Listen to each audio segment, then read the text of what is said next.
একটা দুঃসংবাদ আছে। যারা আমাকে ভেঙে চুরে টুকরো কাচের মতো ছড়িয়ে দিতে চেয়েছিল তাদের জন্য।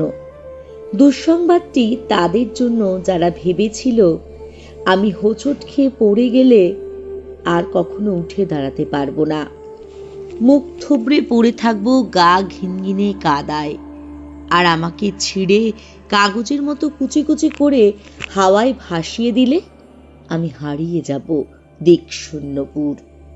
যে আমাকে টেনে হিঁচড়ে নামিয়ে নিতে চেয়েছিল অতলান্তিক বিশাল সমুদ্রে, ডুবিয়ে দিতে চেয়েছিল এক পৃথিবী বিভীষিময়, যে আমাকে অযুত রাতের কান্না লিখে দিয়ে বুকের ভেতর খুঁড়ে দিতে চেয়েছিল শ্যাওলা জমা স্যাঁতস্যাঁতে এক মজা পুকুর, যে আমাকে দুঃখ দিয়ে পুড়িয়ে শেষে উড়িয়ে দিতে চেয়েছিল ছাইয়ের মতন,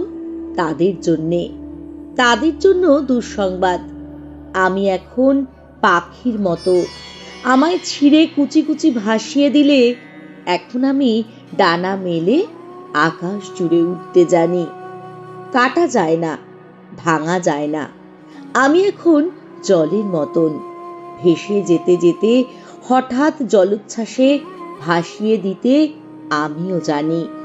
আমিও জানি ছড়িয়ে থাকা টুকরো কাচের শরীর থেকে দুফলা এক ছুরি হতে। এই যে মানুষ দুঃখ দিতে দুঃখ ভীষণ, সেও জানুক আমি এখন হাসতে জানি। শ্যাওলা জমা পুকুর জুড়ে আমি এখন রোদের মতো ভাসতে জানি। প্রস্থানের গল্প লিখে ইচ্ছে হলেই আবারও ফিরে আসতে জানি। আমি এখন পুড়ে যাওয়া ছাইয়ের ভিতর জেগে ওঠা ফিনিক্স পাখি। আমি এখন মৃত্যু নীড়ে বাঁচতে জানি। আমি এখন মৃত্যু নীড়ে বাঁচতে জানি।